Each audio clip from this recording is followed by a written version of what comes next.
சார்பில் இந்த போராட்டம் இப்போது நடைபெற்றுக் கொண்டிருக்கின்றது.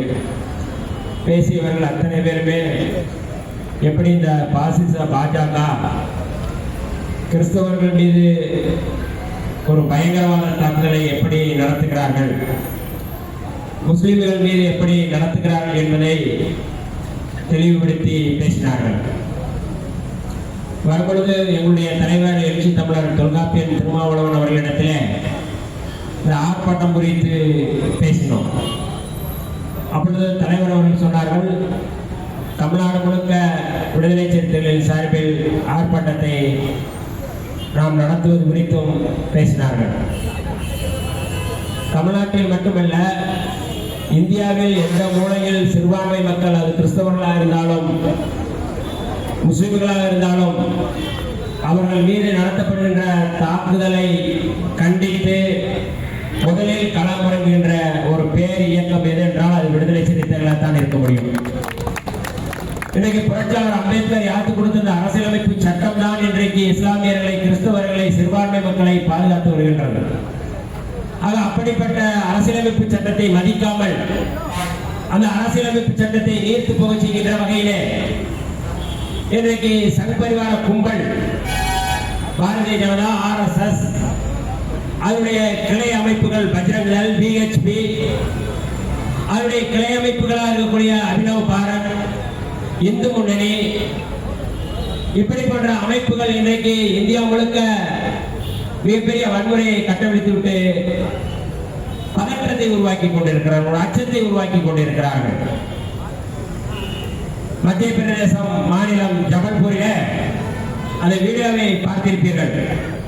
ஒரு பாரதிய ஜனதா கட்சியினுடைய துணைத் தலைவர் பர்கவா என்கின்ற பெண்மணி பார்வையிட்டு அந்த கிறிஸ்துவ பெண்மணியை கையை பிடித்து இழுப்பது, அவர் போட்டிருக்கிற அந்த முகடை இழுத்து விடுவது, என்னை பார்த்து பேசி என்று அவர் ஏற்கனவே கண் பார்வையற்றவர். அந்த பெண்மணி, கிறிஸ்துவ பெண்மணி, அந்த கிறிஸ்துவ நிகழ்ச்சியிலே உள்ளே புகுந்து ஒரு பாரதிய ஜனதா கட்சியினுடைய பொறுப்பிலே இருக்கின்ற ஒரு பெண்மணி. அதே போல சத்தீஸ்கரிலே, ராய்ப்பூரிலே இந்த சாண்டா என்று சொல்லக்கூடிய அந்த கிறிஸ்துவ கிறிஸ்துமஸ் தாத்தா வேளத்தில் இருக்கக்கூடியவர்களை அடித்து இழுத்திருக்கிறார்கள். எங்கெல்லாம் அந்த கிறிஸ்துவ சம்பந்தப்பட்ட பொருட்கள் விற்பனையாகிறதோ அந்த பொருட்களை அடித்து உடைத்திருக்கிறார்கள். கடைகளிலே உள்ளே புகுந்து தாக்குதலை நடத்தி இருக்கிறார்கள். தாக்குதலை நடத்திவிட்டு பாரத் மாதா கி ஜெய் என்கின்ற முழக்கத்தை போட்டிருக்கிறார்கள். தோழர்களே, இது மத்திய பிரதேசம், உத்தரப்பிரதேசம், சத்தீஸ்கர் இப்படியான பகுதியிலே மிக மோசமான தாக்குதலை வட மாநிலங்களிலே தொடுத்திருக்கிறார்கள். இது நீண்ட காலமான ஒரு தாக்குதலை அவர்கள் திட்டமிட்டு வருகிறார்கள். திரிபுராவிலே கம்யூனிஸ்ட் கட்சி ஆட்சிக்கு வந்த பிறகு அங்கே சிறுபான்மை மக்கள் பாதுகாப்பு உறுதி செய்யப்பட்டது. ஆனால் அங்கே கம்யூனிஸ்ட் கட்சி வீழ்ச்சிக்கு பிறகு பாரதிய ஜனதா கட்சி அங்கே ஆட்சி பிடித்தது.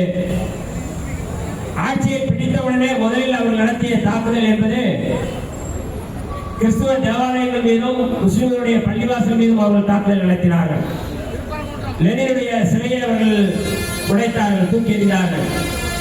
நாங்கள் வைத்ததுதான் இனி சட்டம் என்று முழங்கினார்கள், தூக்குரையிட்டார்கள், மிகப்பெரிய பயங்கரவாதத்தை கட்டவிழ்த்து விட்டார்கள்.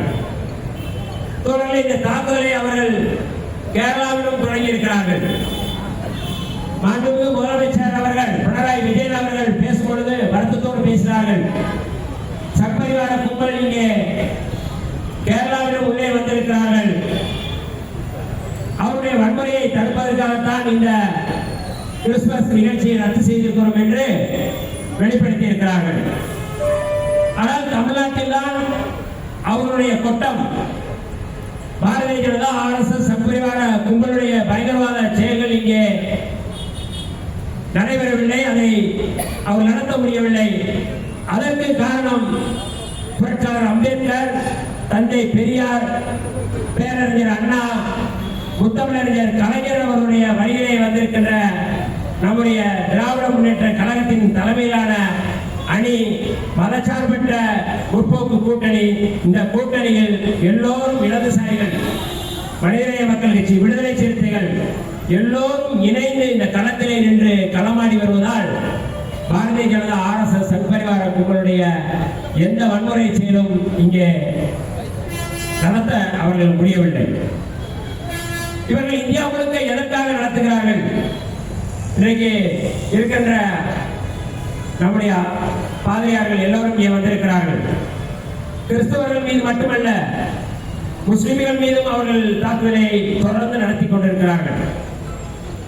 ஏற்கனவே இவர்கள் அருண் தந்தை ஸ்டான் சாமியை எப்படி படுகொலை செய்தார்கள் என்று எல்லோருக்குமே தெரியும். ஜார்க்கண்ட் மாநிலத்திலே பழங்குடி மக்களுடைய பாதுகாப்பை உறுதிப்படுத்துவதற்காக, பழங்குடி மக்களுடைய உரிமைகளுக்காக சட்டப்பூர்வமாக பணி செய்தவர் தான் அருண் தந்தை ஸ்டான் சாமி அவர்கள். ஆனால் அப்படிப்பட்ட அருண் தந்தை ஸ்டான் சாமியை சாதாரண வழக்கிலே கைது செய்யவில்லை, ஏதோ கூப்பிட்டு அழைத்து கைது செய்து சிறைப்படுத்தவில்லை. இந்தியாவிலே மிக மோசமான சட்டமாக சொல்லக்கூடிய UAP என்று சொல்லக்கூடிய சட்டத்தின் அடிப்படையில் NIA அதிகாரிகள் அவரை கைது செய்கிறார்கள். எதற்காக அவர்கள் கைது செய்கிறார்கள்? அருண் தந்தை ஸ்டான் சாமி அவர்கள் 80 வயதுக்கு மேற்பட்டவர், நடுக்கவாத நோயால் அவர் மிக மோசமான ஒரு சூழலில் இருந்தவர். ஆனால் அவரை கைது செய்வதற்கான காரணம் என்ன? அதுவும் UAP சட்டத்திலே ஜார்க்கண்ட் மாநிலத்திலே இருக்கின்ற பழங்குடி மக்கள், அந்த பழங்குடி மக்களுடைய நிலங்களை அதானி குடும்பத்திற்கு கொடுத்து அங்கே சுரங்கங்களை தோன்றுவதற்காக அந்த வேலைகளை செய்து கொண்டிருந்த பொழுது அதற்கு எதிராக பழங்குடி மக்கள் போராடினார்கள். அந்த பழங்குடி மக்கள் போராட்டத்தை முடக்குவதற்காக அவர் மீது வன்முறை நடத்தி அவர்களை சிறைப்படுத்தினார்கள். அப்படி சிறைப்படுத்தியவர்களை விடுதலை செய்வதற்காக, சட்டப்பூர்வமாக விடுதலை செய்வதற்காக வழக்கறிஞராக செயல்பட்டவர் தான் அருண் தந்தை ஸ்டான் சாமி அவர்கள். ஆனால் அவரை கைது செய்து சிறைப்படுத்தினார்கள். என்ன வழக்கில்? மோடியை கொலை செய்ய முயற்சி செய்தார்கள் அர்பன் நக்சலைட்டுகள். அந்த அர்பன் நக்சலைட்டுகள் லிஸ்டிலே இவர் கடைசியாக இருப்பவர். புரட்சியாளர் அம்பேத்கருடைய உறவினர் ஆனந்த் தெல்டுடைய ஒருவர், அவருடைய சகோதரர் ஒருவர், இப்படி சொல்லிக்கொண்டே போகலாம். அந்த வரிசையில் அருண் தந்தை ஸ்டான் சாமியும் கைது செய்யப்பட்டு சிறைப்படுத்தப்பட்டு அவர் சிறையிலேயே கொல்லப்பட்டார். இதுதான் இன்றைக்கு நிலைமை. கடந்த கிறிஸ்துமஸ் நிகழ்ச்சி 25 கொண்டாடி கொண்டிருக்கும் பொழுது அந்த ஒரு வார இடைவெளியில் தான் தமிழ்நாடு, இந்தியா முழுக்க அந்த தாக்குதலை கிறிஸ்தவர் மீது நடத்தினார்கள். ஆனால் மோடி அவர்கள் 22ஆம் தேதி டெல்லியிலே 10 ஆண்டுகளுக்கு பிறகு இந்த சர்ச்சிலே, இந்த தேவாலயத்திலே அவர் வந்தார் என்று பெருமையோடு பேசுகிறார்கள். மோடி அவர்கள் ஒரு கிரிமினல். மோடி அவர்களுடைய செயல்பாடு என்பது ஒரு கிரிமினல் தரமானது என்பதை அந்த செயல்பாடே உணர்த்தும். இப்படி தாக்குதல் நடத்தி கொண்டிருக்கிறார்கள். கிறிஸ்தவர்கள் மீது தாக்குதல் நடத்தி கொண்டிருக்கிறார்கள், எல்லாம் கண்டித்துக் கொண்டிருக்கிறார்கள். தொடர்ந்து அன்றைக்கு 22ஆம் தேதி முன்பு நடத்திய அந்த தாக்குதலை கண்டித்து இந்திய கத்தோலிக்க சபை நடத்திய அந்த அறிக்கையிலே, வெளியிட்ட அறிக்கையிலே, இந்தியாவில் கிறிஸ்தவர்கள் மீது நடத்தப்படுகின்ற தாக்குதலை தடுத்து நிறுத்த வேண்டும். எப்படி நைஜீரியாவில் கிறிஸ்தவர்கள் மீது நடத்துகின்ற தாக்குதலை கண்டித்து ட்ரம்ப் எதிர் தாக்குதலை நடத்தினாரோ, அதே போல இந்தியாவில் கிறிஸ்தவர்களை பாதுகாப்பதற்கு ட்ரம்ப் தலையிட வேண்டும் என்று இந்திய கத்தோலிக்க திருச்சபை அறிக்கை கொடுத்தவுடனேயே இவர் போய் மண்டியிட்டார் தேவாலயத்தில். இவர்தான் அதை செய்ய சொல்கிறார். அதான் நம்முடைய மரியாதைக்குரிய அருண் தந்தை பேசும்போது சொன்னார்கள், அப்படி நடத்தி கொண்டிருக்கும் பொழுதுதான் அவர் போகிறார் என்று. உடையை வைத்து அரசியல் செய்யாதீர்கள் என்று ஹிஜாபை பிடித்து வன்முறை செய்த பொழுது அறிக்கை விட்டவர் மோடி. அதை சொல்லிவிட்டு அதை செய்துவிட்டு தான் இவர் அறிக்கை கொடுப்பார். மாட்டுக்கறி வைத்திருந்தவர்களை தாக்குதல் நடத்தாதீர்கள், அப்படி தாக்குதல் நடத்துவதால் என் மீது தாக்குதல் நடத்துங்கள் என்று அறிக்கை கொடுத்தவர் மோடி.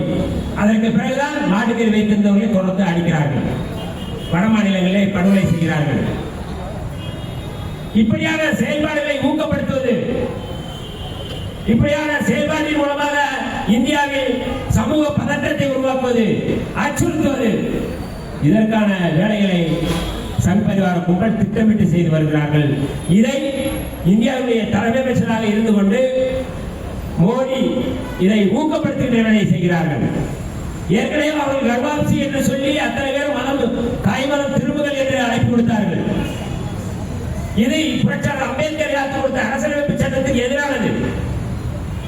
அரசியலமைப்பு சட்டம் வழங்குகின்ற உரிமை என்பது யாரும் எந்த மதத்தையும் தழுவலாம், எந்த மதத்தையும் பரப்பலாம், எந்த தெய்வத்தையும் வணங்கலாம்.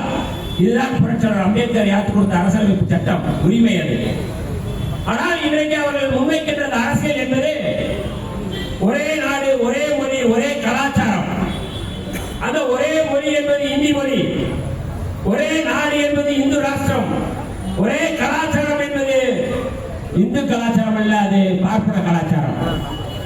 இன்றைக்கு இந்தியா முழுக்க பார்ப்பன கலாச்சாரத்தை, பார்ப்பன ஆதிக்கத்தை நிலைநிறுத்துவதற்காக இந்து என்கின்ற பெயரிலே தாழ்த்தப்பட்ட மக்களை, பிற்படுத்தப்பட்ட மக்களை, மிகவும் பிற்படுத்தப்பட்ட மக்களை அவர்கள் எல்லாம் இந்தி என்கின்ற வெறியை ஊட்டி இந்தியாவிலே இந்து ராஷ்டிரம் படைப்பதற்காக முயலுகிறார்கள். ஏற்கனவே சாவர்கர் வெளிப்படையாக அறிவித்தது இந்தியா இந்து ராஷ்டிரமாக இருக்க வேண்டும். இங்கே வசிக்கின்ற கிறிஸ்தவர்களாக இருக்கட்டும், முஸ்லிம்களாக இருக்கட்டும், அவர்கள் தாய்மதம் திரும்ப வேண்டும். இந்து ராஷ்டிரத்துக்கு யாரெல்லாம் தடையாக இருப்பார்கள், இடதுசாரிகள் தடையாக இருப்பார்கள், நாத்திகர்கள் தடையாக இருப்பார்கள், கிறிஸ்தவர்கள் தடையாக இருப்பார்கள், முஸ்லிம்கள் தடையாக இருப்பார்கள். ஆகவே இவர்களை இல்லாமல் செய்ய வேண்டும். இதுதான் சாவர்கருடைய முழக்கம். அந்த சாவர்கருடைய கனவை, சாவர்கருடைய முழக்கத்தை RSS இன்றைக்கு நூற்றாண்டு விழா கொண்டாடி கொண்டிருக்கும் பொழுது அந்த கொண்டாட்டத்தை RSS நூற்றாண்டு விழாவிலேயே, அந்த நிறைவு விழாவிலேயே இந்த நாட்டை இந்து ராஷ்டிரமாக மாற்ற வேண்டும் என்று துடித்துக் கொண்டிருக்கிறார்கள். அதற்காகத்தான் கிறிஸ்தவர்கள் மீது அவர்கள் தாக்குதல் நடத்துகிறார்கள், முஸ்லிம்கள் மீது தாக்குதல் நடத்துகிறார்கள். அதற்கு அவர்களுக்கு ஆதாரமாக அல்லது அதற்கு உற்ற உறுதுணையாக ஒவ்வொரு ஜனநாயக அமைப்பையும் அவர்கள் சிதைத்துக் கொண்டிருக்கிறார்கள். CBI என்பது ஒரு தன்னாட்சி பெற்ற ஒரு ஜனநாயக அமைப்பு. NIA என்பது ஒரு ஜனநாயக அமைப்பு, தன்னாட்சி பெற்றது. அதே போல நீதிமன்றம் அது ஒரு தன்னாட்சி பெற்ற அமைப்பு. தேர்தல் ஆணையம் ஒரு தன்னாட்சி பெற்ற அமைப்பு, ஒரு ஜனநாயக அமைப்பு. ஆனால் இன்றைக்கு பாரதிய ஜனதா வந்த பிறகு தேர்தல் ஆணையத்தை அவர்கள் கைப்பற்றி விட்டார்கள். நீதிமன்றங்களை இப்பொழுது அவர்கள் கைப்பற்றி இருக்கிறார்கள். அதற்கு ஒற்றை உதாரணம் தான் திருப்பரங்குன்றம் வழக்கிலே நீதிபதி GR சாமிநாதன் அவருடைய அந்த தீர்ப்பை எல்லோரும் படித்திருப்போம். எப்படிப்பட்ட ஒரு நீதிபதி தமிழ்நாட்டிலே, இந்தியாவிலே இருக்கிறார், எப்படிப்பட்டவர் இந்தியாவிலே நீதிபதியாக இருக்கக்கூடாது என்பதற்கான ஒற்றை உதாரணம் GR சாமிநாதன் அவர்கள். இப்படிப்பட்டவர்களா அவர் நீதிபதியா இருக்கிறாரா? இப்படி ஒரு கேவலமான ஒருவர், ஒரு சனாதன புத்தி உள்ளவர். ஏன் இதை நான் சொல்றேன் அப்படின்னா, அவர் நீதிமன்றத்தில் பேசாமல் RSS இயக்கத்திலே அவர் வெளியில் வந்து பேசுகின்றார், அரசியல் பேசுகின்றார். அவர் சொல்லுகிறார் அந்த தீர்ப்பிலே, இது மரபு சம்பந்தப்பட்ட நடைமுறை அல்ல, உரிமை சம்பந்தப்பட்டது. ஆகவே இந்த இடத்தில் தான் அவர் தீபம் ஏற்ற வேண்டும் என்று GR சாமிநாதன் சொல்கின்றார். தொடர்பை புரட்சியாளர் அம்பேத்கர் அவர்கள் 1951ஆம் ஆண்டு உச்சநீதிமன்றத்திலே நடந்த அந்த வழக்கிலே அவர் வெளிப்படையாக சொல்கிறார். செண்பகம் துரைராஜன் என்கின்ற வழக்கிலே அவர் சொல்கிறார்கள், சாதி ரீதியாக கல்வியிலே இடஒதுக்கீடு கூடாது என்று நீதியரசர்கள் தீர்ப்பளிக்கும் பொழுது சொல்கிறார். அப்பொழுது இந்த தீர்ப்பு என்னால் ஏற்றுக்கொள்ள முடியாது, இந்த தீர்ப்பு தவறானது. ஏன் இந்து மதத்திலே, இந்து சனாதனத்திலே ஜாதியாக இருக்கிறார்கள், அதே சாதி ரீதியாக இடஒதுக்கீடு தேவை என்று புரட்சியாளர் அம்பேத்கர் அவர்கள் அது குறித்து பேசுகிறார். அப்பொழுது அங்க இருப்பவர் சொல்கிறார்கள், நீங்களே ஒரு சட்ட அமைச்சர், இப்படி நீதிபதியை மதிக்காமல், நீதிமன்ற தீர்ப்பை மதிக்காமல் இப்படி பேசலாமா என்று புரட்சியாளர் அம்பேத்கர் குறித்து பேசிய பொழுது புரட்சியாளர் அம்பேத்கர் அவர்கள் சொன்னார்கள், நான் இந்த தீர்ப்பை ஏற்றுக்கொள்வது என்பது வேறு, ஆனால் இந்த தீர்ப்பு தவறு என்று சொல்வதற்கு எனக்கு உரிமை இருக்கிறது என்று புரட்சியாளர் அம்பேத்கர் அவர்கள். அந்த புரட்சியாளர் அம்பேத்கர் அவருடைய பிள்ளையாக என்று சொல்கிறோம். ஜி.ஆர். சாமிநாதன் அவருடைய தீர்ப்பு தவறு என்று சொல்வதற்கு எங்களுக்கு உரிமை இருக்கிறது. நீ பேர்ல வேணா சுவாமிநாதன் இருக்கலாம், சாமியா இருக்கலாம், ஆனா நீ எங்களுக்கு சாமி. எங்களுக்கு சாமி புரட்சியாளர் அம்பேத்கர் தான். நீ ஏமாற்றம். நீ எங்களுடைய சாமி புரட்சியாளர் அம்பேத்கர் அவருடைய சட்டத்தை நீ மதிக்கவில்லை என்றால் உன்னை நாங்கள் எப்படி மதிப்போம்? நீ எழுதுற தீர்ப்பெல்லாம் தீர்ப்பாரு, ஆனா தீர்ப்பா இருக்கலாம், ஆனா நீதியா இருக்காது. தீர்ப்பு என்பது வேறு, நீதி என்பது வேறு. நீ அளிக்கின்ற தீர்ப்பு என்று மனுஸ்மிருதியுடைய தீர்ப்பு, சனாதனத்துடைய தீர்ப்பு, நீதிமன்றத்துக்கு வெளியில் வந்து பேசுகின்றாய். நாங்கள் புரட்சியாளர் அம்பேத்கருடைய பிள்ளைகள். உன்னுடைய தீர்ப்புக்கு இங்கே எவனும் அஞ்ச மாட்டார். வெளிப்படையாக நாங்கள் சவால் விடுகின்றோம். யார் சாமிநாதன் அவர்களே, சங்கி சுவாமிநாதன் அவர்களே, நீங்கள் நீதிபதியாக இருக்கலாம், நீதிமன்றத்தில் உட்கார்ந்து கொண்டு நீங்கள் தீர்ப்பை வழங்கலாம். அந்த தீர்ப்பிலே சொல்கிறார் எவ்வளவு கேவலமான தீர்ப்பு என்று படித்தவர்களுக்கு தெரியும். அவர் சொல்லுகிறார் 1990 இந்துக்களுடைய தலைவர் ராஜகோபாலன் படுகொலை செய்யப்பட்டார். அவருடைய கனவு என்பது இந்த திருப்பரங்குன்றத்திலே தீபம் ஏற்ற வேண்டும். அதை இன்றைக்கு நாங்கள் செய்கின்றோம் என்று வெட்கமே இல்லாமல் ராஜகோபாலன் வழக்கை சொல்கிறார். அவர் படுகொலை செய்யப்பட்ட வழக்கை சொல்கிறார். அதை நடைமுறைப்படுத்த வேண்டும் என்று அண்ணா திராவிட முன்னேற்ற கழகத்துடைய தலைவர் எடப்பாடி பழனிசாமி அவர்கள் சொல்கிறார். அந்த தீர்ப்பை நடைமுறைப்படுத்த வேண்டும் என்று. ஏற்கனவே இந்த வழக்கு 2014 வந்தது, 2017 வந்தது. 2014 வளர்ந்த அந்த தீர்ப்பிலே அண்ணா திராவிட முன்னேற்ற கழகத்துடைய நிலைப்பாடு என்பது அந்த ஏற்கனவே மரபு வழியிலே தீபம் ஏற்ற வேண்டுமோ அந்த இடத்தில் தான் தீபம் ஏற்ற வேண்டும். 2017 அதை மேல்முறையீடு செய்யப்பட்டு 20 கொண்ட பெஞ்சு உயர்நீதிமன்றத்துக்கு வருகிறது. அந்த வழக்கிலே நீதியரசர் பவானி சுப்பராயன் உள்ளிட்ட அந்த வழக்கு 2017 சொன்னது. கீழ் நீதிமன்றம் என்ன சொல்வதோ அதுதான் ஏற்கனவே ஏற்றப்பட்ட அந்த இடத்தில் தான் அங்கே தீபம் ஏற்ற வேண்டும், இன்னொரு இடத்துல ஏற்றக்கூடாது. யார் சொன்னது? உயர்நீதிமன்ற நீதிபதிகள் சொன்னார்கள். ஆனால் அதை மீறி ஜி.ஆர். சாமிநாதன் அவர்கள் இன்றைக்கு அந்த வழக்கை எடுத்து, அதாவது செட்டிங் வழக்கு, இந்த வெளியில கட்ட பஞ்சாயத்து பண்ணுவாங்கல்ல, செட் பண்ணி ஒரு வழக்கை போடுவாங்க, அந்த மாதிரி செட்டிங் பண்ணி இந்த வழக்கை போடுகிறார். இவர் இதற்கு முன்பு கரூரிலே நடைபெற்ற ஒரு கோவில் நிகழ்ச்சியிலே பார்ப்பன இந்துக்கள் சாப்பிட்டு போட்ட எச்சில் நிலையில் பார்ப்பனரால் அல்லாத இந்துக்கள் உருளலாம் என்று ஒரு தீர்ப்பை வழங்கினார். அந்த தீர்ப்பில் அது ஏற்கனவே 2014 வந்து அந்த வழக்கில் இங்க உருளக்கூடாது என்று உயர்நீதிமன்றத்திலே நீதியரசர் மணிக்குமார் அவர்கள் அந்த வழக்கில் தீர்ப்பளித்தார்கள். திருப்பி 10 ஆண்டுகள் கழித்து 2024 அந்த வழக்கு எடுக்கப்பட்டு கடந்த ஆண்டு அந்த வழக்கில் அவர் வந்து தீர்ப்பு சொல்கிறார். என்ன தீர்ப்பு? எச்சிலை உருளை எப்படி அழகு குத்துவது எப்படி உரிமையோ, மொட்டை அடிப்பது எப்படி இந்துக்களுடைய உரிமையோ, அப்படி பார்ப்பனர்கள் சாப்பிட்டு போட்ட எச்சில் நிலையில உருளலாம் என்று அவர் தீர்ப்பு வழங்கலாம். நீ உருளலாம், நீ உருள் போ, எங்களையா உருள சொல்ற? நீ ஒரு போ, எப்படி வேணாலும் உருள் போக. இவர் சொல்றாரு, நீ இந்த திருப்பரங்குன்ற வழக்கில் சொல்கிறார் ஜி.ஆர். சாமிநாதன், இந்த கோயிலுக்கு நான் போனேன், நான் போயினேன், இதெல்லாம் ஆய்வு செஞ்சேன், அதனால நானே நின்று இந்த இடத்துல ஆய்வு செஞ்சுதான் தீர்ப்பு வழங்குகிறேன் என்று சொல்றார். எத்தனை நீதிபதிகள் அல்லது ஜி.ஆர். சாமிநாதன் போன்றவர்கள் எந்த இடத்தில் இந்த மாதிரி ஆய்வு செஞ்சிருக்கிறார்? ஆணவ படுகொலை நடந்த பொழுது நீ போய் ஆய்வு செஞ்சிருக்கிறியா? இல்ல பார்ப்பனரே திருவோட்டை எச்சிலையில உருளாம் இல்லை நீங்க வழக்கு நீங்க தீர்ப்பு சொன்னீங்களா? அந்த எச்சிலையில உருளெடுத்தா நீங்க தீர்ப்பு சொன்னீங்களா? என்னையா நீதிபதி கேவலமா? இதோட இந்த நாட்டில் இந்த நீதிமன்றங்களை மதிக்காத போக்கு, புரட்சியாளர் அம்பேத்கர் யாத்து கொடுத்த அரசியலமைப்பு சட்டத்தை மதிக்காத போக்கு. இவர் தான் தீர்ப்பு சொல்றாரு. வைக்கல்பட்டி லாவணியா வழக்குல 2023 அன்னைக்கு அண்ணாமலை போன்றவர்கள் சாலை மறியல் செய்தார்கள். எதற்காக? வைக்கல்பட்டியில இருக்கின்ற அந்த பள்ளியிலே, கிறிஸ்தவ பள்ளியிலே லாவண்யா என்கின்ற அந்த குழந்தை தற்கொலை செய்கிறார்கள். தற்கொலை செய்வதற்கு முன்பு இவர்களே வீடியோ எடுக்கிறார்கள். கட்டாய மதமாற்றம் இங்கே நடந்தது, கட்டாய மதமாற்றத்தின் மூலமாக தான் லாவண்யா இறந்தார் என்று வெளிப்படையாக அறிக்கை கொடுத்தார்கள். அண்ணாமலை போன்றவர்கள் இங்கே சாலை மறியல் செய்தார்கள். தமிழ்நாடு முழுக்க ஒரு பதற்றத்தை உருவாக்கினார்கள். எப்படி உத்தரப்பிரதேசத்தில் எப்படி குஜராத்தில் கட்டாய மதமாற்ற தடை சட்டம் இருக்கின்றதோ அதே போல தமிழ்நாட்டில் கொண்டு வர வேண்டும் என்று ஊக்குவித்தார்கள். ஆனால் அவருடைய அப்பா முருகானந்தம் அவர்கள் நீதிமன்ற நீதிமன்றத்தில் போய் இந்த சிபிஐ விசாரணை வேண்டும் என்று கேட்டார்கள். அந்த சிபிஐ விசாரணை வேண்டும் என்று தீர்ப்பு சொன்னவர் ஜி ஆர் சாமிநாதன் அவர்கள், நீதியரசர். அந்த நீதியரசர் கொடுத்த அந்த தீர்ப்பை அவர் சொல்லுகிறார் வெளிப்படையாக, இந்த ஊருக்கு மைக்கேல் பெட்டின் எப்படி வந்துச்சு அவர் சொல்றாரு. சிபிஐ விசாரணை வேணுமா வேணாமா அதை சொல்லியானா மைக்கேல் பெட்டின் எப்படி வந்துச்சு? இது கட்டாய மதமாற்றம் தான் நடந்திருக்கிறது, இதை விசாரணை செய்ய வேண்டும் அவரே சொல்றாரு. விசாரிக்கல அவரே சொல்றாரு. அந்த வழக்குல அவர் 2 படத்தை வேற சொல்றாரு. சீரியஸ் மேன் ஒரு படம், கல்யாண அகதியில் கே பாலச்சந்திரன் படம். இந்த 2 படத்துல மதமாற்றம் சம்பந்தமா இருக்கு.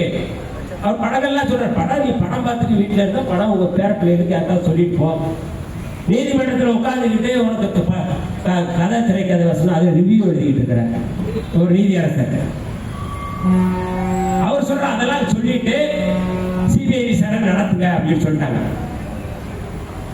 தொடர்ல அண்ணாமலை அவர்கள் அந்த அந்த லாவணி அவருடைய வீடியோவை இன்றைக்கும் அவருடைய ட்விட்டர்ல இருக்கின்றது. என்னை அச்சுறுத்தினார்கள் என்று அவர் சொல்லுகிற அந்த அதை மட்டும் வைத்து அவர்கள் வந்து அந்த வீடியோவை போட்டார்கள். ஆனால் சிபிஐ விசாரணை வந்தது. அந்த சிபிஐ விசாரணையிலே அவர்கள் கொடுத்த அறிக்கை, நீதிமன்றத்தை கொடுத்த அறிக்கை கட்டாய மதமாற்றம் என்று எதுவுமே நடக்கவில்லை. அவர் குடும்பத்தின் சூழல் கருதி அவர் தற்கொலை செய்து கொண்டார், பூச்சி மருந்து குடித்து விட்டார், ஆகவே இது கட்டாய மதமாற்றத்தில் நடக்கவில்லை என்று சொன்னது. நீதியரசர்களும் நீதிமன்றமும் அந்த அறிக்கையை எடுத்து ஏற்றுக்கொண்டு கட்டாய மதமாற்றம் நடக்கவில்லை, இங்கே அப்படியான ஒரு சூழல் இல்லை, ஆகவே அங்க இருக்கின்ற அருட் சகோதரியை நாங்கள் விடுதலை செய்கிறோம் என்று விடுதலை செய்து விட்டார்கள். நான் கேட்கின்ற அண்ணாமலை போன்றவர்கள் அன்றைக்கு நீங்கள் சாலை மறியல் செய்து சமூக பதற்றத்தை உருவாக்கினீர்களே, நீதிமன்றத்துடைய தீர்ப்பை ஏற்றுக்கொண்டு ஒருவரை மன்னிப்பு கேட்டிருக்கிறீர்களா? மன்னிப்பு கேட்கணும். ஜி ஆர் சாமிநாதன் இவ்வளவு அறிக்கை நீங்க கொடுத்தீங்கல்ல, எப்படி மைக்கேல் பெட்டின் வந்துச்சு, எப்படி இதெல்லாம் வந்துச்சு? ஏன் இந்தியா முழுக்க பார்ப்பனர்களுக்கு ஏக்கர் கணக்கில் நிலம் வந்துச்சு, அந்த நிலம் எப்படி வந்துச்சு, யாரை கூட்டி கொடுத்து நீங்க நிலத்தை வாங்கினீங்க, உங்களால் அறிக்கை கொடுக்க முடியுமா, அறிக்கை சொல்ல முடியுமா? இன்றைக்கு இந்தியாவில் சமூக பதற்றத்தை உருவாக்குதான் அவருடைய வேலை. அதற்கு பல்வேறு அல்லு சில்லுகளை, பல்வேறு ஒட்டுக்குழுக்களை பாரதிய ஜனதா RSS சம்பரிவார அமைப்புகள் இறக்கி விட்டிருக்கிறார்கள். அதிலே தமிழ்நாட்டிலே 2 ஒட்டுக்குழுக்கள் இருக்கிறார்கள். முஸ்லிம்களும் கிறிஸ்தவர்களும் சாத்தாவுடைய பிள்ளைகள் என்று பேசிய சீமான் ஒரு ஒட்டுக்குழு, RSS ஒட்டுக்குழு, RSS பெற்றெடுத்த பிள்ளை. இன்னொரு ஒட்டுக்குழு யார் என்றால் விஜய். இன்றைக்கு இந்தியா முழுக்க நடக்கின்ற கிறிஸ்தவர்கள் மீது நடத்தப்படுகின்ற தாக்குதல் குறித்து விஜயோ சீமானோ ஏதாவது ஒரு கண்டித்து அறிக்கை கொடுத்திருக்கிறார்கள் என்று ஆதாரத்தை காட்ட முடியுமா? இல்லை இப்படி ஒரு ஆர்ப்பாட்டத்தை நடத்த முடியுமா? சும்மா பாசிசம் அப்படின்னு ஒரு வார்த்தையை சொல்லிட்டு போறது. ஆனால் இதுவரை வாய் திறக்கவில்லை. கிறிஸ்தவர்கள் மீது முஸ்லிம்கள் மீது நடத்தப்படுகின்ற தாக்குதலை கண்டித்து உங்களுக்கு வாய் திறப்பதற்கு உங்களுக்கு துணிச்சல் இல்லை. துணிச்சல் பெற்ற இயக்கம் விடுதலை சிறுத்தைகள். ஆகவே நிற்கிறோம். ஓட்டுக்காக நீங்க என்ன வேணாலும் பேசு, ஓட்டுக்காக ஒவ்வொரு ஆடு மாடுகளுக்கு கூட மாநாடு நடத்த, அதை பத்தி பிரச்சனை இல்லை. கிறிஸ்தவ பெருங்குடி மக்கள், முஸ்லிம் பெருங்குடி மக்கள் எச்சரிக்கையாக இருக்க வேண்டும். இவர்களிடத்திலே RSS எப்படி வந்து பல்வேறு கிளை அமைப்புகளை இந்தியாவில் உருவாக்கி இருக்கிறார்களோ, இந்தியா முழுக்க அவர்கள் பல்வேறு அமைப்புகளை உருவாக்கி வன்முறையை, பதற்றத்தை அவர்கள் தூண்டிக் கொண்டிருக்கிறார்கள். அதன் மூலமாக கிறிஸ்துவ பெருங்குடி மக்களை அச்சுறுத்துவது, முஸ்லிம்களை அச்சுறுத்துவது, இந்த வேலையை தொடர்ந்து செய்து கொண்டிருக்கிறார்கள். அதற்கு உற்ற உறுதுணையாக தமிழ்நாட்டில் இன்றைக்கு தமிழ்நாட்டு மக்களை, தமிழ்நாட்டுடைய உரிமைகளை, தமிழ்நாட்டுடைய அடையாளங்களை பாதுகாக்கின்ற ஒரு பேர் இயக்கமாக இன்றைக்கு தந்தை பெரியார், பேரறிஞர் அண்ணாவுடைய அந்த வழியிலே நின்று ஆட்சி நடத்துகின்ற திராவிட முன்னேற்ற கழகத்தை எப்படியாவது வீழ்த்துவது என்கின்ற ஒற்றை அஜெண்டாவில் இவர்கள் வேலை பார்த்துக் கொண்டிருக்கிறார்கள். இன்றைக்கு விடுதலை சிறுத்தைகள் திராவிட முன்னேற்ற கழகத்தில் கூட்டணியில் இருக்கிறோம் என்றால், மனிதநேய மக்கள் இந்த கூட்டணியில் இருக்கிறோம் என்றால், இடதுசாரிகள் இந்த கூட்டணியில் இருக்கிறோம் என்றால், ஒரே ஒரு அஜெண்டா தான் எங்களுக்கு இருக்கிறது. புரட்சியாளர் அம்பேத்கர் யாத்து கொடுத்த அரசியலமைப்பு சட்டத்தை பாதுகாப்பு. அப்படி பாதுகாக்கின்ற அந்த அரசியலை செய்கிறது திமுக. அப்படி அந்த திமுக அந்த அரசியல் என்பது சமூக நீதி அரசியல். அந்த அரசியல் தான் இன்றைக்கு திருப்பரங்குன்றத்திலே நம்முடைய அண்ணன் நம்முடைய எஸ் ராஜா அவர்கள் சொன்னார்கள், மீறினார் என்று சொன்னார்கள். நீதிமன்றத்தினுடைய அந்த தீர்ப்பை ஏற்றுக்கொள்வதா வேண்டாமா என்று முடிவெடுப்பது அரசாங்கம். நீங்க சபரிமலை ஐயப்பன் கோவில்ல பெண்கள் உள்ளே போகலாம் என்று உச்ச நீதிமன்றத்திலே தீர்ப்பு சொன்னது. அங்க இருக்கின்ற அரசு, கம்யூனிஸ்ட் அரசு பெண்களை அழைத்து போகிறார்கள், உள்ளே கொண்டு போய் அவர்களை வழிநடத்துகிறார்கள், வழிபாடு செய்ய வைக்கிறார்கள். வெளியே வந்து RSS சக்பர் கும்பல் அவர்களை தாக்குகிறார்கள். இன்னைக்கு உச்ச நீதிமன்றத்திலே மேல்முறையீடு செய்கிறார்கள். அங்கே சட்டம் ஒழுங்கு பிரச்சனை எப்படி இருக்கிறது? சட்டம் ஒழுங்கு பிரச்சனை குறித்து தான் அரசு கவலைப்படும், உங்களுடைய தீர்ப்பை பற்றி கவலைப்படாது. அதுதான் நீதிமன்றத்திலே அவமதிப்பு வழக்கு இருந்த பொழுது அங்க இருக்கின்ற மாவட்ட ஆட்சியராக இருக்கட்டும், அல்லது தமிழ்நாட்டில் உள்துறை அமைச்சர், உள்துறை செயலாளராக இருக்கட்டும், அவர்கள் நீதிமன்றத்தில் சொன்ன பதில் என்பது சட்டம் ஒழுங்கு பிரச்சனை, ஆகவேதான் நாம் ஒன்பாட்டி போகிறோம் என்று சொல்கிறார்கள். சட்டம் ஒழுங்கு பிரச்சனை இருக்கிறது. சட்டம் ஒழுங்கு பிரச்சனையை ஏற்படுத்துவதற்காகத்தான் திருப்பரங்குன்றத்தை நாங்கள் அயோத்தியா மாற்றுவோம். யார் சொன்னது? H. ராஜா. அவர் அதாவது பார்ப்பன கலாச்சாரத்தை, பார்ப்பன அரசியலை இங்கே நிலைநிறுத்துவதற்காக தமிழ்நாட்டில் மிக மோசமாக வன்முறையை தூண்டுகின்ற வகையில் இருவர் பேசுகிறார்கள் என்றால், ஒருவர் பாஜகவுடைய H. ராஜா, இன்னொருவர் சீமான். ரெண்டு பேருடைய பேச்ச பாருங்க. ரெண்டு பேரும் ஒரே மாதிரி பேசுவாங்க, ஒரே செயல பேசுவாங்க. இன்னைக்கு வன்முறையை தூண்டுகிற இந்த வேலையை தடுத்து நிறுத்த வேண்டிய பொறுப்பு யாருக்கு இருக்கிறதோ இல்லையோ, விடுதலை சிறுத்தைகளுக்கு இருக்கிறது என்கின்ற அந்த களத்திலே நாங்கள் இன்று களமாடி கொண்டிருக்கிறோம். கிறிஸ்தவர்களை பாதுகாக்க வேண்டும், முஸ்லிம்களை பாதுகாக்க வேண்டும். இன்றைக்கு திமுகவை இன்றைக்கு தோற்கடித்து விட்டால் எளிதாக பாரதிய ஜனதா கட்சி உள்ளே வந்து இவர்களெல்லாம் சாதாரணமாக ஹேண்டில் செய்யும். எடப்பாடி பழனிசாமியை, விஜயை, சீமானை எல்லாரும் அவர்கள் ஈஸியாக எளிதாக அவர்களை கையகப்படுத்தி விடுவார்கள். ஆகவே இன்றைக்கு இந்தியாவிலே, தமிழ்நாட்டிலே இன்றைக்கு மதச்சார்பற்ற ஒரு அரசாக, மதச்சார்பின்மையை பாதுகாக்கக்கூடிய அரசாக இன்றைக்கு செயல்படக்கூடிய அந்த சூழலை நாம் உருவாக்க வேண்டிய தேவை இருக்கின்றது. தமிழ்நாட்டில் எப்படி நாம் வலுவாக இருக்கின்றோமோ, இந்தியா முழுக்க அதற்கான களப்பணியை நாம் செய்ய வேண்டிய தேவை இருக்கின்றது. அந்த களப்பணியை செய்வதில் தான் இந்த மக்களுடைய பாதுகாப்பு இருக்கிறது. புரட்சியாளர் அம்பேத்கருடைய இந்த அரசியலமைப்பு சட்டம் அப்போதுதான் பாதுகாப்பாக இருக்கும் என்று சொல்லி, இந்த ஆர்ப்பாட்டம் என்பது ஒரு குறுகிய காலத்திலே வெற்றிகரமாக நடந்திருக்கிறது.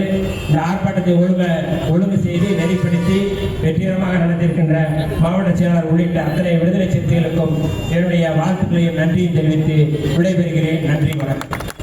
கிறிஸ்துமஸ் சமயத்தில் திட்டமிட்டு கிறிஸ்தவ மக்கள் மீது அவர்களுடைய அந்த செயல்பாட்டை தடுக்கும் வகையில், கிறிஸ்துமஸ் கொண்டாட்டத்தை தடுத்து நிறுத்தும் வகையில் மத்திய பிரதேசம், உத்தரப்பிரதேசம், சத்தீஸ்கர் போன்ற வட மாநிலங்களில் கிறிஸ்தவர்கள் மீது நடத்திய இந்த தாக்குதலை விடுதலை சிறுத்தைகள் கண்டிக்கின்றோம். அதை கண்டித்து தான் இன்றைக்கு தாம்பரம் பெருநகரத்தில் இந்த ஆர்ப்பாட்டத்தை ஒழுங்குபடுத்தி இருக்கின்றோம். முழுக்க முழுக்க ஒரு சமூக பதற்றத்தை உருவாக்குவது, அந்த சமூக பதற்றத்தின் மூலமாக கிறிஸ்தவர்களையும் முஸ்லிம்களையும் அச்சுறுத்துவது என்கின்ற ஒரு செயல் திட்டத்தோடு RSSனுடைய சங் பரிவார அமைப்புகள் இந்த வேலையை செய்கிறது. இதுவரை மோடி அவர்கள் இந்தியாவினுடைய தலைமை அமைச்சராக இருக்கிறார். இதுவரை அவர் கண்டிக்கவில்லை, அதற்கு உத்தரவாதமும் கொடுக்கவில்லை. உள்துறை அமைச்சர் அமித்ஷா போன்றவர்கள் ஐநா மன்றம் குறித்தோ அல்லது அங்கே இருக்கின்ற ஐரோப்பா நாடுகளில் அவர்கள் உறவு வைத்திருக்கிறார்கள். ஆனால் இங்கே இருக்கின்ற கிறிஸ்தவர்கள் மீது மிக மோசமான தாக்குதலை நடத்துவதற்கு அவர்கள் ஊக்கப்படுத்துகிறார்கள். இப்போக்கு வன்மையான கண்டனத்துக்குரியது. கிறிஸ்தவ மக்கள் மீதும் முஸ்லிம்கள் மீது நடத்தப்படுகின்ற தாக்குதலை தடுத்து நிறுத்த வேண்டும். அப்படி தாக்குதல் நடத்துகிறவர்கள் மீது UAPA சட்டத்தில், அந்த பயங்கரவாத தடுப்பு சட்டத்தில் அவர்களை கைது செய்ய வேண்டும் என்று விடுதலை சிறுத்தைகளின் சார்பில் கோரிக்கை வைக்கின்றோம். தமிழ்நாடு அரசு தமிழ்நாட்டில் சுதந்திரமாக மத பரப்புரை செய்வதற்கு கிறிஸ்தவர்கள், முஸ்லீம்கள் இவர்கள் செய்வதற்கான வழிவகைகளை செய்வதற்கான ஒரு சிறப்பு சட்டத்தையும் அவர்கள் கொண்டு வர வேண்டும் என்று விடுதலை சிறுத்தைகளின் சார்பில் நாங்கள் கோரிக்கை வைக்கின்றோம். தமிழகத்தில் உள்ள விடுதலை சிறுத்தை மற்றும் திமுக கூட்டணி கட்சிகள் ஆர்ப்பாட்டம் பண்ணியிருக்கீங்க. மற்ற யாருமே முன்னெடுக்கல. எல்லாருமே போல அனைத்து கிறிஸ்தவர்கள் சிறுபான்மைக்கு ஆதரவுன்னு சொல்றாங்க. இன்க்ளூடிங் அதிமுகலேருந்து, விஜய் கட்சியிலேருந்து, சீமான் கட்சியில இருந்து அதை பத்தி என்ன நினைக்கிறீங்க? இல்ல நீங்க அண்ணா திராவிட முன்னேற்ற கழகம் இதுவரை வந்து எந்த ஆர்ப்பாட்டத்தையும் அவர்கள் அறிவிக்கவில்லை. ஆடுகோழி பலி தடை சட்டம் கொண்டு வந்ததே 2002 ஜெயலலிதா, அதிமுகவினுடைய ஜெயலலிதா அம்மையார் தான். கட்டாய மதமாற்ற தடை சட்டம் இந்தியாவுக்கே முன்மாதிரியாக முதல் முறையாக தமிழ்நாட்டில் கொண்டு வந்தது 2002 ஜெயலலிதா தான். அதை கண்டித்து தான், அதை எதிர்த்து தான் விடுதலை சிறுத்தைகள் இந்துத்துவ பண்பாட்டு திணிப்பு எதிர்ப்பு மாநாடு ஒன்றை நாங்கள் சேலத்திலே நடத்தினோம், எங்களுடைய தலைவர்களுடைய தலைமையில். ஆக அப்படிப்பட்டவர்கள் இன்றைக்கு பாரதிய ஜனதாவோடு இயல்பாக கூட்டணி வைத்துவிட்டு அவர்கள் வந்து சிறுபான்மை மக்களை பாதுகாப்போம் என்று சொல்வது நாடகம். எடப்பாடி பழனிசாமி அவர்கள் இதுவரை கிறிஸ்தவர்கள் மீது நடத்தப்படுகின்ற தாக்குதல் குறித்து எந்த வாயமும் அவர் திறக்கவில்லை, அது குறித்து எந்த அறிக்கையும் இல்லை. நாம் தமிழர் கட்சியோ அல்லது விஜய் அவர்களோ சிறுபான்மை மக்களை ஏற்கனவே சீமான் அவர்கள் கிறிஸ்தவர்களும் முஸ்லிம்களும் சாத்தானுடைய பிள்ளைகள் என்று சொன்னவர். RSS அஜெண்டாவை ஏற்றுக்கொண்டு RSS செயல் திட்டத்தை நடைமுறைப்படுத்தி கொண்டிருப்பவர் தான் சீமான் அவர்கள். தனியாக எப்படி வந்து RSS கிளை அமைப்புகள் எப்படி தனித்தனியாக இருக்கின்றதோ, அபினவ் பாரத் என்கின்ற ஒரு கிளை அமைப்பு எப்படி இருக்கின்றதோ, எப்படி வந்து ABVP ஒரு கிளை அமைப்பு எப்படி இருக்கின்றதோ, இந்து முன்னணி எப்படி ஒரு அமைப்போ, அதே போல தமிழ்நாட்டில் RSS ஒரு தமிழ் தேசிய கிளை அமைப்பு தான் நாம் தமிழர். அவர்கள் வந்து அவருடைய செயல் திட்டம் என்பது RSS செயல் திட்டத்தை அவர் நடைமுறைப்படுத்துகின்ற வேலையை செய்கிறார்கள். ஆகவேதான் RSS மேடையில் நின்று கொண்டு அவர் பேசுகிறார். வாக்குகளை பிரிப்பதற்காக அதை வேலையை செய்கிறார்கள். விஜய் அவர் தன்னை ஒரு கிறிஸ்தவர் என்று சொல்கிறார்கள். ஆனால் இன்றைக்கு இவ்வளவு மோசமான ஒரு தாக்குதல் நடந்திருக்கிறது. ஆனால் விஜய் அவர்களும் இது குறித்து வாயை திறக்கவில்லை. ஆகவே கிறிஸ்தவ பெருங்குடி மக்களும் முஸ்லீம்களும் RSS கிளை அமைப்புகளாக இருக்கக்கூடிய தாவேகாவிடமும் நாம் தமிழரிடமும் அவர்கள் வந்து எச்சரிக்கையாக இருக்க வேண்டும் என்று நாங்கள் கோரிக்கை வைக்கின்றோம். அதிமுக சார்பில் ஜெயலலிதா கொண்டு வந்தாங்க, மதமாற்ற தடைச்சட்டை கொண்டு வந்தாங்கன்னு மறு தேர்தலில் அதை வந்து அவங்க அதோட தோல்வி அடைஞ்சாங்க. அதுக்கப்புறம் அது மதமாற்ற தடைச்சட்டத்தை அவங்க விலக்கி கொடுத்தாங்க. முழுமையா நீங்க அதிமுக மாத்திரம் நீங்க சிறுபான்மைக்கு எதிரானவர்கள் எப்படி நீங்க சொல்றீங்க? நடந்து முடிந்த அந்த தேர்தல் பிறகு 2019, 2020, 2021 இந்த 4-5 ஆண்டு காலங்களில் பாரதிய ஜனதா நாடாளுமன்றத்திலே கொண்டு வந்த மசோதாக்கள், முத்தலாக் தடை சட்டமா அதிமுக ஆதரித்தது, அதே போல வேளாண் திருத்த சட்டமா ஆதரித்தது, இஸ்லாமியர்களுடைய அல்லது தேசிய இனங்களுடைய அடையாளங்களை பாதுகாக்கக்கூடிய 370 ரத்து அதை ஆதரித்தது, வெளிப்படையாக ஆதரித்தது. இப்படி இஸ்லாமியர்களுக்கு எதிராக வக்ஃபு வாரிய திருத்த சட்டம் வந்ததா, வக்ஃபு வாரிய திருத்த சட்டத்தை ஆதரித்த கட்சி அதிமுக. தொடர்ந்து அவர்கள் வந்து பாபர் மசூதி இடிப்பின் போது கரசேவைக்காக செங்கல் அனுப்பிய கட்சி அதிமுக. அதனுடைய தொடர்ச்சி தான் கட்டாய மதமாற்ற தடை சட்டம், அதனுடைய தொடர்ச்சி தான் முத்தாலாக்கினுடைய அந்த சட்ட திருத்த மசோதாவை ஆதரித்தது, 370 காஷ்மீருடைய 370 ஆதரித்தது. ஆகவே அண்ணா திராவிட முன்னேற்ற கழகம் என்பது இன்றைக்கு அமித்ஷா திராவிட முன்னேற்ற கழகமாக மாறி இன்றைக்கு இந்த மக்களுக்கு, தமிழ்நாட்டுக்கும் தமிழ் மக்களுக்கும் அவர்கள் துரோகம் செய்யக்கூடிய கட்சியாக மாறிவிட்டது, அம்பலமாகிவிட்டது என்பதுதான் ஆதாரங்களோடு நான் சொல்லக்கூடிய உண்மை. அது சார், கஞ்சா போதையில திருத்தணியில வடமாநில தொழிலாளர்கள் மீது கடுமையான தாக்குதல் நடத்திருக்காங்க. இல்லை, அதாவது வந்து இந்தியா முழுக்க இது மாதிரியான போதைப் பொருட்களை தடுக்க வேண்டும் என்று விடுதலை சிறுத்தைகள் கோரிக்கை வைக்கின்றோம். அதானி துறைமுகங்களில் இருந்துதான் நிறைய போதைப் பொருட்கள் வந்து இறங்குகிறது என்று ஆதாரங்களோடு நாடாளுமன்றத்தில் இது குறித்து பேசியிருக்கிறோம். எங்களுடைய தலைவர் அவர்கள் அது குறித்து பேசியிருக்கிறார்கள், எப்படி வந்து அதானி துறைமுகத்தில் இவ்வளவு போதைப் பொருட்கள் வந்து இறங்குகின்றன என்று. ஆகவே போதைப் பொருட்களை இந்தியா முழுக்க கொண்டு வருகின்ற அந்த முன்னெடுப்பை இந்திய ஒன்றிய அரசு தடுத்து நிறுத்த வேண்டும், முழுமையாக அதிலே கவனம் செலுத்த வேண்டும். எப்படி மது கடைகளை மூட வேண்டும் என்று நாங்கள் கூறுகிறோமோ அதே போலதான் இந்த போதைப் பொருட்களை தடுத்து நிறுத்துவதற்கான முன்னெடுப்பை ஒன்றிய பாஜக அரசு எடுக்க வேண்டும். தமிழ்நாடு அரசு கூடுதலாக இந்த மாதிரியான செயல்பாடுகளை தடுத்து நிறுத்துவதற்கு அவர்கள் முயற்சி எடுக்க வேண்டும் என்று விடுதலை சிறுத்தைகள் சார்பில் கஞ்சா புழக்கம் இருக்குன்னு நினைக்கிறீங்க? இல்லை, அதாவது இந்தியா முழுக்க இம்மாதிரியான போதைப் பொருட்கள் இருக்கிறது. தமிழ்நாட்டுக்குள்ளுமே அவர்கள் கொண்டு வந்திருக்கிறார்கள். சமீபத்தில் கூட தூத்துக்குடியில் கூட அந்த துறைமுகத்தில் இது மாதிரியான போதை பொருளை பிடித்திருக்கிறார்கள். ஆகவே இதை ஒரு திட்டமிட்டு ஒரு மாஃபியா கும்பல், ஒரு பயங்கரவாத கும்பல் இந்த மாதிரியான முயற்சியை செய்கிறார்கள்.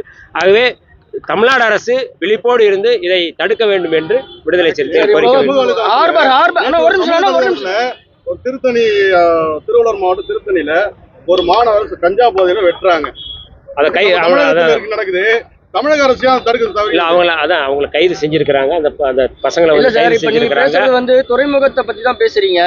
ஆனா துறைமுகத்துல இருந்து வெளியே வந்து சப்ளை பண்றது லோக்கல் இருக்கக்கூடிய லோக்கல் பாடி தான் சப்போர்ட் பண்ணணும். ஒன்றிய அரசு தான் நீங்க சொல்றீங்களே தவிர்த்து மாநில அரசு மேல எதுவும் மாநில அரசுக்கும் அதுக்கு பொறுப்பு உண்டு. அவர்கள் கைது செய்ய வேண்டும். இம்மாதிரியான நடவடிக்கைகளை தடுத்து நிறுத்த வேண்டும். அதனாலதான் வந்து சார் சொன்னது போல அங்க வந்து ரயில்ல வந்து ரீல்ஸ் எடுக்கிற அந்த பையனை வந்து கைது செஞ்சிருக்கிறாங்க, சிறைப்படுத்தியிருக்கிறாங்க. கஞ்சா இல்லாத ஒரு மாநிலமாக இருக்க வேண்டும், போதைப் பொருள் இல்லாத ஒரு மாநிலமாக இருக்க வேண்டும் என்றுதான் எங்களுடைய நிலைப்பாடு, விடுதலை சிறுத்தைகளுடைய நிலைப்பாடு. அதை தான் அழுத்தம் கொடுக்காம இருக்க விடுதலை சிறுத்தைகள் அழுத்தம் கொடுக்குறோம். இப்போ மனிதநேய மக்கள் கட்சி அழுத்தம் கொடுக்குறோம், இடதுசாரிகள் அழுத்தம் கொடுக்குறோம். இதெல்லாம் கூட்டணி கட்சி தானே, வேற ஏதாவது கட்சிகளா? அழுத்தம் கொடுக்காம இருக்காங்கல்ல.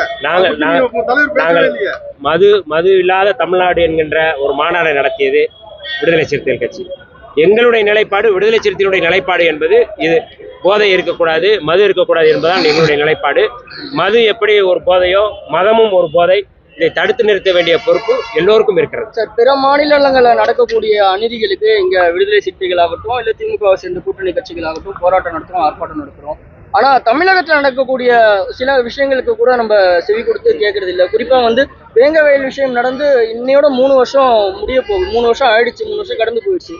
அதுக்கு நீங்க என்னன்னா, இப்போ மற்ற இடத்துக்கு நீங்க பிற மாநிலங்களில் நடக்கக்கூடியதுக்கு முன்னெடுக்கிறீங்க, வாழ்த்துக்கள். ஆனா தமிழகத்துல தலித்தின மக்களுக்காகட்டும், இல்ல வேறு சமுதாய மக்களுக்காகட்டும் இழைக்கக்கூடிய அநீதிகளுக்கு விடுதலை சிறுத்தைகள் கட்சி கூட வாய் திறக்கலன்னு சொல்லிட்டு அந்த சமுதாய மக்கள் ஆதங்கப்படுறாங்க. அது எப்படி இல்ல, உங்க ஆதங்கமா இருக்குது. உங்க ஆதங்கத்துக்கு நான் வந்து பதில் சொல்றேன். விடுதலை சிறுத்தைகள் வந்து இந்த சம்பவம் நடந்த உடனே எங்களுடைய தலைவர் எழுச்சி தமிழர் தொல்காப்பியன் திருமாவளவனுடைய தலைமையில புதுக்கோட்டையில மிகப்பெரிய ஒரு கண்டன ஆர்ப்பாட்டம் நடத்தினோம். தமிழ்நாடு முழுக்க நாங்கள் அந்த ஆர்ப்பாட்டத்தை நடத்தினோம். இந்த பிரச்சனையை வெளியில கொண்டு வந்ததே விடுதலை சிறுத்தைகள் தான். ஆகவே இந்த போராட்டத்தில் விடுதலை சிறுத்தைகள் எப்போதும் முன்னணியில் இருக்கின்றோம். இதே கேள்வியை நீங்க எடப்பாடி பழனிசாமிகிட்ட போய் வேங்கவேலுக்கு நீங்க என்ன பண்ணீங்க கேளுங்க. நயினார் நாகேந்திரன் போய் தயவு செய்து வேங்கவேலுக்கு ஏதாவது நீங்க போராட்டம் நடத்திருக்கீங்களான்னு கேளுங்க. சீமான்கிட்ட போய் வேங்கவேலுக்கு போராட்டம் நடத்திருக்கீங்களான்னு கேளுங்க. விஜய்கிட்ட வாய்ப்பு இருந்தா அவர் பிரஸ் மீட் ஏதாவது பண்ணியிருந்தாருன்னா, அவர் பண்ண முயற்சி பண்ணாருன்னா அவர்கிட்ட போய் வேங்கவேலுக்கு என்ன பண்ணீங்கன்னு கேளுங்க. அதுதான் இல்ல, அதுதான் ஒரு சமூக நீதி. வெறுமனே வந்து அது தலித் இஷ்யூவா பார்ப்பதிலிருந்து வர பார்வை இது. இது ஒரு தலித்துகள் பிரச்சனை அப்படிங்கிறத பார்க்குற பார்வை இது. ஒரு மனிதன் குடிக்கிற அந்த நீர் தொட்டியில ஒரு மலத்தை கலப்பது என்பது எவ்வளவு ஒரு அநாகரிகமான சமுதாயம் இங்கே இருக்கிறது. அதை கண்டிப்பதற்கு இங்கு யாருக்குமே துணிச்சல் இல்லை. விடுதலை சிறுத்தைகள் தான் இந்த பிரச்சனையில் முன்னிலையில் நின்று போராடுகிறோம். ஒரு பேச்சுக்காக வேங்கவேல் என்ன என்று கேட்பவர்கள் எடப்பாடி பழனிசாமி வேங்கவேலுக்காக என்ன பண்ணினார் என்று ஊடகவியலாளர் கேட்டு சொன்னால் அதற்கு பிறகு நாங்கள் அதுக்கான பதிலை